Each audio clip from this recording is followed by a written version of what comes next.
Hi, this is Colleen with ColleenMarySmith.com. And today I want to talk to you about patterns. I want to talk to you about the default life that we live. We were programmed way back as a child, and we've been living off of that programming ever since. We don't generally realize it, but that's what's been happening.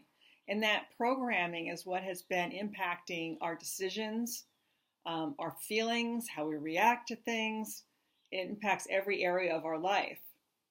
And chances are that old story, those patterns, aren't even the story we want to be living. But yet we will default back to it because it's the familiar, it's safe, it's what we know. So I encourage you to actually step out and decide, what is it you really want to live?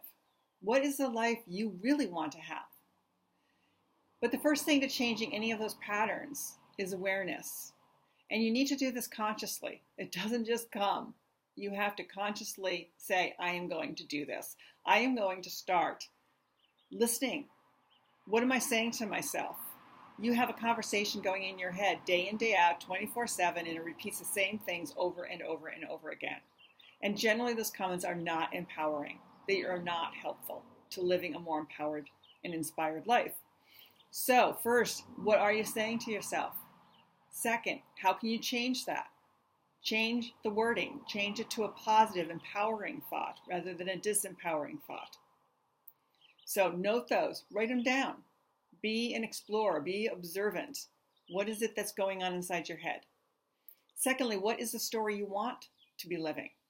Write the new story with you as the main character.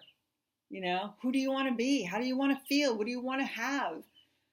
Make the story vibrant and juicy and just embody everything you can dream of, everything you would like to have in your life. But be sure to add the feelings and emotions to it. Make it colorful and juicy. That really up-levels the whole process. So what is that story? Develop that story. Write it down. Read it to yourself every day. Literally read it to yourself every day. Look in the mirror. What do you tell yourself? Start telling yourself positive things. Yes, affirmations. I have people say, really, Colleen, looking at myself in the mirror and saying nice things to myself, is that really going to change anything? Writing the story and reading it to myself, what is that going to do? That's not going to do anything. Well, actually, it is doing some powerful things.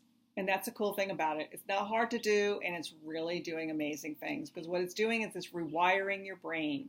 It's rewriting that story. It's overwriting that tape that's been so disempowering and unhelpful over these years. It's rewriting, rewiring. This is important, but it is not easy to do because you have to do it consciously. You have to put away all the excuses of why you can't do something, why you don't have time to do it. And excuses are so easily found, I have to do the dishes or I have to walk the dog, to keeping you from taking a few minutes for yourself. This is for you. You live with yourself 24/7. You are the most important person in your life, and it's about time that you start treating yourself like that. This is you got to get to the point of where it's non-negotiable. I'm fed up with it. I'm tired of this life. I'm not doing this anymore, and I will do whatever the hell it takes to change it. And that means looking at yourself in the mirror and saying affirmations. Well, you do it. Rewriting the story, you do it. And have fun doing it. Envision what it is you want your life to be like. You can do this, but it is hard. So I do encourage you to either find a coach to work with, or to find a confidant, a good friend, somebody that you can be honest and open with that will hold you accountable to what you say you're going to do. You need it. It's too easy to default to the familiar. So this is all really powerful. I want you to live the most empowered and inspired life you can. That is my mission in life, to help people become more empowered and more inspired and more their true authentic self. So I hope some of this made sense to you, and I hope that you will take it upon yourself to start being more conscious and thinking about how it is that you're living your life right now and where you really want to be. So until the next video, this is Colleen at ColleenMarySmith.com.